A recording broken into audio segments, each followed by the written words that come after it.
Okay, guys, what I'm doing is splitting the video into multiple parts because, for whatever reason, the thing I'm using to record, which is called Virtual Dub, it has some errors after a certain size, or I don't know, a certain amount of time or something.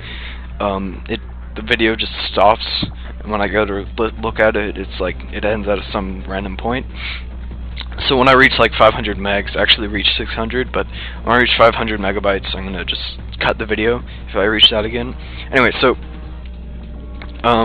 yeah, so next search allows you to search from your previous search results, and that allows you to look for changes. And then next search is operator, so search according to this.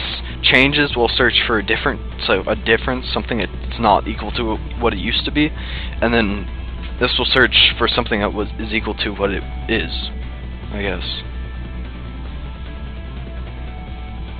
Yeah, so we're gonna search for equal to, obviously, because I can search for change, but this will give me less results, more accurate results, because I mean, this might give me like 200. I don't know what. It'll give me like B4 or something I don't care about. So let's search, and one result. That's perfect. So before I go into here, you can press R2 and it'll go to, actually I'll just do it. R2 will go there.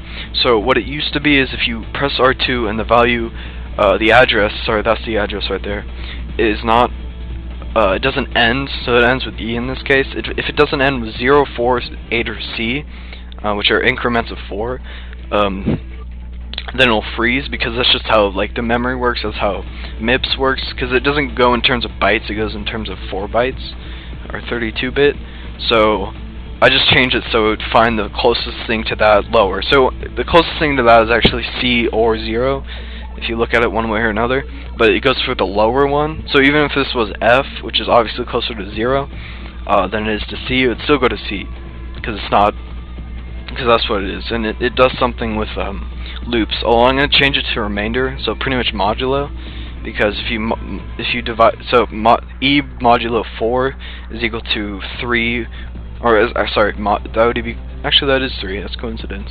But yeah, so it's equal to 3, subtract 3 from that and you get C. So I'm going to use modulo, because the way I did it now is using a loop, and it's stupid, so I shouldn't do that. Yeah, so anyway, I go there, and the value is here, because this is E, so that's 8C, because it reads it from right to left. This is 8D, and this is 8E. So 8E is what I actually found. So we're going to change this to 19, that's 25. Wait a second. Oh, okay, that's what, never mind. Anyway, so that's 25, and because that's like, that way if I have like 24, I'll keep picking up ammo crates, and I may want that for another gun or something, I don't know. Yeah, so let's exit out of there, and this is what I've just, so that goes to the patches. That's something that GTLC Pimp made, but what I did was allowed you press square, by the way, so a normal patch will just turn on or off. It doesn't keep storing it over and over, so when you shoot, obviously it overwrites it, and it wouldn't update it. They wouldn't update it back to 25, it would update it, or it wouldn't update it at all. So codes however, which I don't have any, codes store constantly, so they're just, yeah, so I can add them to code. So let's give it a name, inf, I guess, for infinite ammo. So IN lowercase. So L2 and R2 increment the value, the ACII value, by 20. So obviously so L2 I just did, so this is higher than that in value, but so L2 will make it decrease it by 20, which in ACII is lovely. It's 20, a difference of 20 in terms of like characters, like not like these kind of characters, but like these kind of characters. It just makes it lowercase uppercase. So anyway, and then as you can see on the top, R1 will store 0, and that will just end the string, and then L1 will store sorry, L1 will store a space, which is equal to 20. So this ends the string by storing 0, and this puts a space. That's 20. So it's just like you can't actually do 0 because I made it a loop, so that loops around when it reaches a certain value. So that's actually 7E, and that's 20.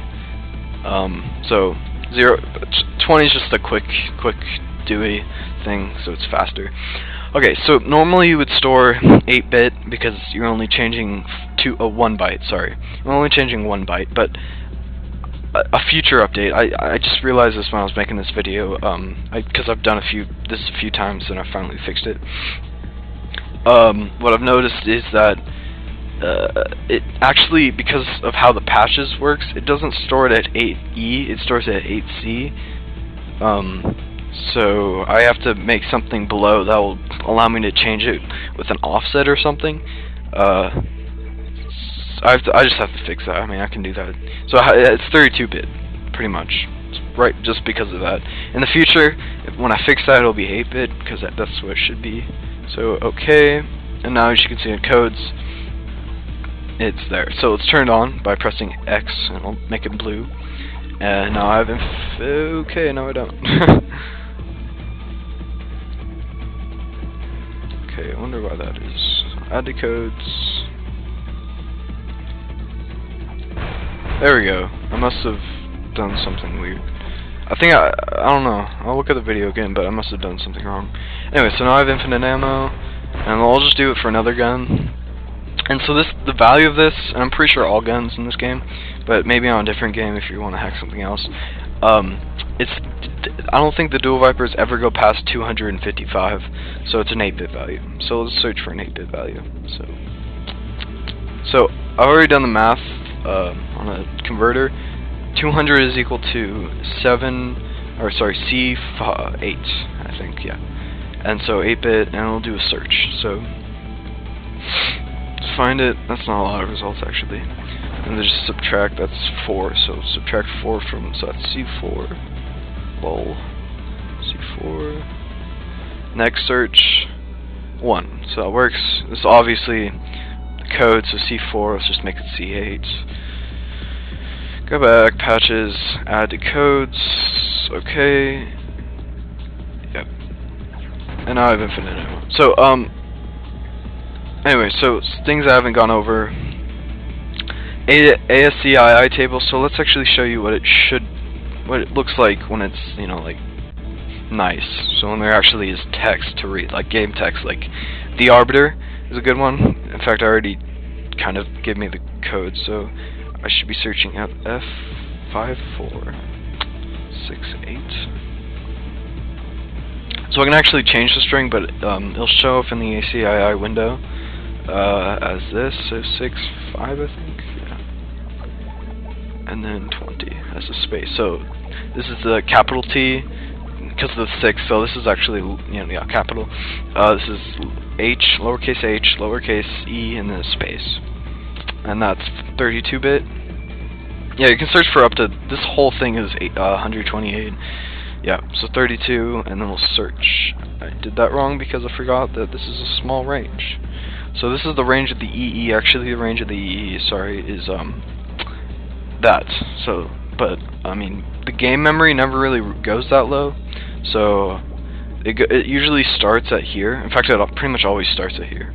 And then the EE memory actually ends at this, but the way this program works, it, for whatever reason, it doesn't actually read from this value. This would freeze you, but it doesn't read it, so that works.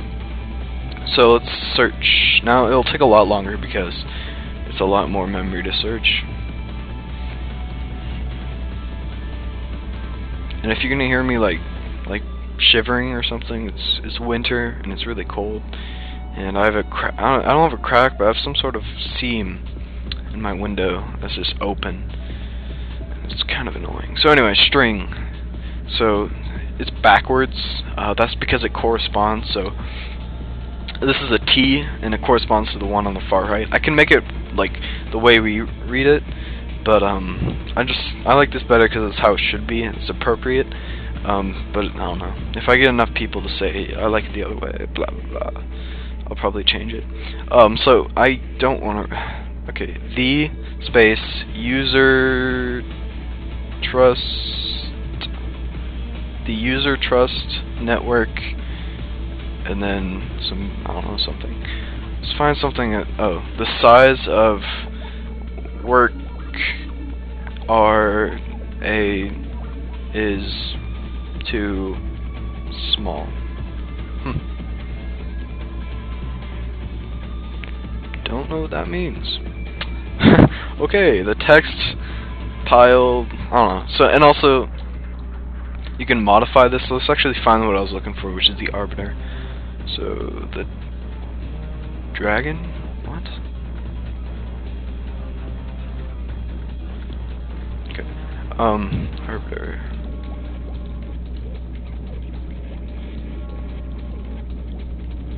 For D and with an A at the bottom.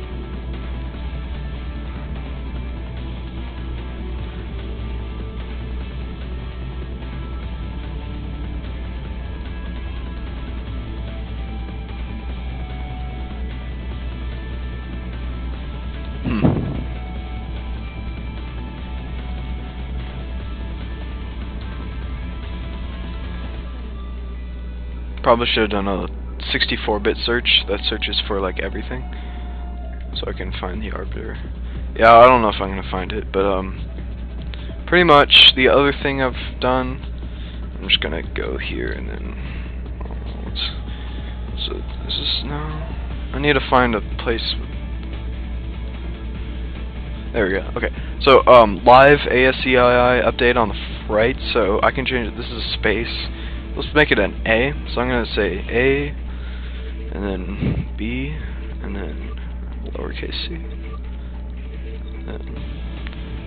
Yeah, so it pretty much does that, and if I save it, it'll show it on the far right. It doesn't even matter. I'm not gonna save it. I'm trying to think. What else? I shouldn't even be thinking. I have my thread open, so it actually shows what I've done. Yeah, so I've done the freeze thing. Oh yeah, compiler.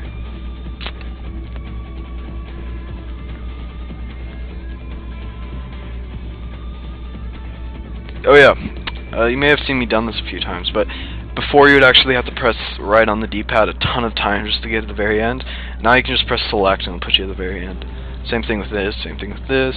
I'll probably do that to the add to codes thing, add a select thing, because it's like 15 characters. So, I mean, if you want to go to the very end for some reason, it'll be, you know, faster. But anyway, that's pretty much it.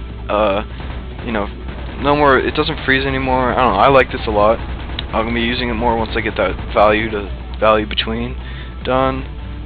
There's some spasms of lag. I don't know, it's not freezing, that's the good thing. That's the thing to note, you're not freezing, but I'm wondering if that's either the game, or it's probably not the game, but I don't know. I find it interesting. Because in local play, if you play this in local play, you're not going to get any lag at all. There's absolutely no lag.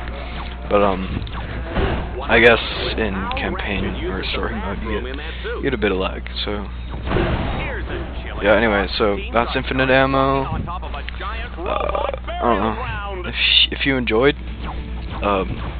Or actually, I don't even care if you leave a like or not. If you want to, you can go check it out, as I said in the link. I hope you do. I hope you are able to run homebrew, and I hope you enjoy using it, because that's why I've been updating it, so other people can actually use it nicely. So thank you, I guess, and goodbye. As soon as I press the escape button. Okay, so hello everyone. One thing I forgot to show you. A couple things actually. This is the old one, and I'm also going to show you how it freezes a lot. But I also forgot to tell you that I'm going to start it. I forgot to tell you that if you go to codes and press square on a specific code that you highlight, it'll give you the option to delete it, and then you can delete it. I implemented that just because I thought, you know, it'd be nice. Anyway, so you can see the lag. Once this goes away, and you'll see it's gonna be quite a little bit of lag. There you go. And yeah, I'll just stop talking so you can hear the sound log too. Sound lag.